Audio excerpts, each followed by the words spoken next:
But today, let's look at what's going on in our world, what we see about the dissolution of civilization all around us, why it's happening, and how God looks at that. Remember, these are all the books of the New Testament in order, when they were written on the left, the name of the book, where they were written from. You see where we are. We're in Romans. Remember, this is the size chart you can read is on Facebook, and you can download it.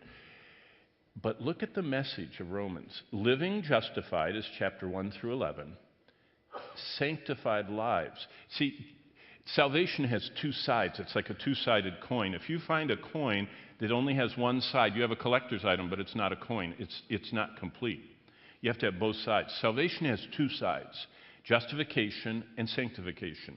If you meet someone that's trying to be sanctified without justification, it's works religion. They're trying their hardest to be better. They only have all they know is you got to not do that, you got to try and do this. They don't understand the motivation, which is justification. So the justifying death of Christ opens for me the sanctifying life of Christ. That's what Romans is about. The first 11 chapters are about the justifying death. The last chapters, 12 through 16, are about the sanctifying life of Christ out of me. So that's what Romans is about. And by the way, the middle column, where did Paul write this? In Corinth. Paul wrote the book of Romans from one of the wickedest spots on earth. I was telling Bruce Peterson, fellow Holy Land lover, and he's probably taken more people to Holy Land than I have. I've taken 2,500, and he probably does that many on one trip. But we were discussing Corinth, and I said, yeah, you know, when all the group goes to those shops and has coffee over there, I said, you know what's at the fence? He says, yep. It's the area where the leather market was. And so I always, while everyone's drinking coffee and buying their trinkets and postcards, I stand at the fence and just imagine Paul working in one of those leather shops, living up above it, and it's in the area around the gymnasium. Now, to us, Gold's Gym, you know, or Planet Fitness. Be thankful you didn't live in Paul's day. The Greek word gymnasium, gymnos, is the Greek word for naked. They didn't wear any clothes at the gym. Aren't you glad they do now? I mean, it would be very hard if you parked by Gold's Gym and they all took their clothes off and walked in, you know. There'd be a lot of car accidents there, you know, or a lot more. But in Paul's day, they didn't wear clothes. In the Olympics, you ever see the the discus thrower? That's a famous statue, you know, and the guy's going like this and throwing that discus. That's the one they show the most because he's standing like this and you can't see very much. But boy, if you'd have seen a sprinter, you'd have seen more than you want to see. See, they wore nothing in the Olympics, in the gymnasium, in Greek athletics. You say, why are you telling me that? Because Paul's leather shop is right next to the gym. Can you imagine what he saw walking by every day? He saw the dregs of culture. He saw the basest desires of human flesh. And from that setting, he wrote, the justifying death of Jesus Christ opens for anyone who will call on his name his sanctifying life. And that's why in 1 Corinthians he says, for such were some of you. But you are sanctified, but you are justified, but you are redeemed. Okay, all of these things that's our Facebook page, the 52 greatest chapters, all that stuff. Every chart I've shown you is there at that site. And there is the QR code if you ever want to watch these. When I don't have someone telling me it has to be done at 10:02 in 32 minutes, a lot of them go longer than 50 minutes. And so if you ever want to see the full version, they're right there on YouTube. Okay, here we go. This is my journal. We're on the 34th week, Romans 1. It's the decline and fall of the human race. I always kind of survey the whole book, and so this is the whole book of Romans. Chapter 1 is humanity fell into sin and then declined. You know, I see that all over the world. Did you know that humans used to be a lot smarter than they are right now? They have a lot more mechanics and tools and electronics, but they do things in the ancient world we still don't know how they did. I mean, think the pyramids. Bonnie and I were teaching on Crete or somewhere, and we started going and visiting on our days off the Minoan You know, that's a civilization in the Bronze Age. The Minoan and the Mycenaean civilizations. One city of the Minoan civilization is called Akrotiri. They're just recently excavating it. It was buried in a volcanic eruption that destroyed an island and inundated the whole Mediterranean basin. That's where the legends of Atlantis come from Akrotiri. And the whole island of Santorini, that's the island, which you guys that go cruising, you probably cruised in there, and it's beautiful. It's just a ring. The center was the volcano that blew up and destroyed the Mediterranean shipping for a generation. But Akrotiri was built 3,500 years ago. It had interior lighting. It was designed in such a way, it was, 5 stories high, thousands and thousands of different rooms, but they had these light tunnels that allowed light in all the rooms. It had indoor toilets that flushed on every level. How did they know how to? When did we get flush toilets? Well, there was a British man called Thomas Crapper, that was his real name, that invented the flush toilet in Britain. When did we get that?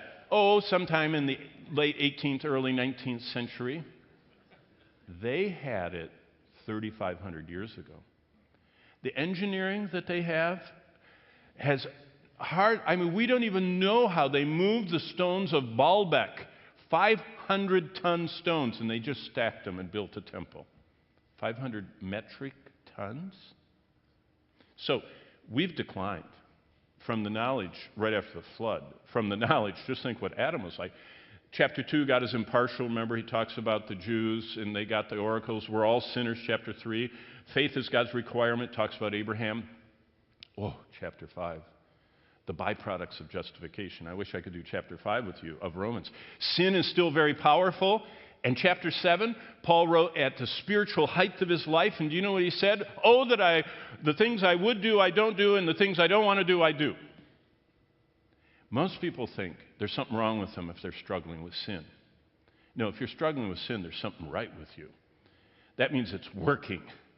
If you're not struggling with sin, you're like all the kids I went to school with at Lake Lansing Baptist Church that were on the canoe trip. You ever go on a canoe trip? They take a slow-moving river. It was called the Red Cedar River. And they take you upstream. They unload all the canoes. You get in. They give you a life preserver. They give you your paddles. Nobody wears a life preserver, and they don't use the paddles except to splash each other.